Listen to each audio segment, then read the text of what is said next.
Master the mid function in Excel. I'll show you how to use it to extract any text you need from a string with a single click. Just like this. Imagine you work at Airbnb and you're trying to figure out the revenue each country generates to identify which ones are lagging and need more marketing investment. All you've got is a list with the listing name, how much it made, and its ID. The listing ID has the country code sandwiched right in there, but if you start typing them out one by one, you'd finish around the same time humans colonize Mars.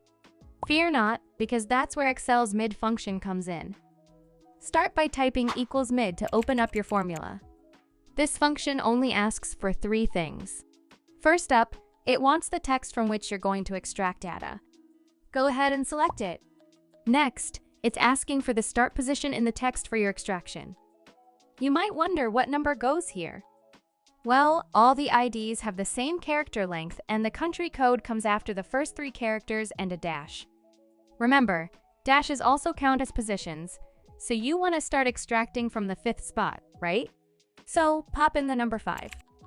Before we continue, if you haven't already, hit the subscribe button because every week I'm going to be giving away a complete Excel course valued at $297 randomly to 10 of my subscribers. Now, let's continue. The third request from our function is the number of characters you want to extract. Every country has a 3-digit code, so that's what you're after. Type in 3, close up your function, hit enter, and bam! You've got the country code, quick and easy. To apply this to the rest of your listings, simply double-click the little box in the bottom right corner to drag the formula down. To sum up the revenues by country, you can use the SUMIF function, but that's a magic trick for another video, which I'll link up here. See you there!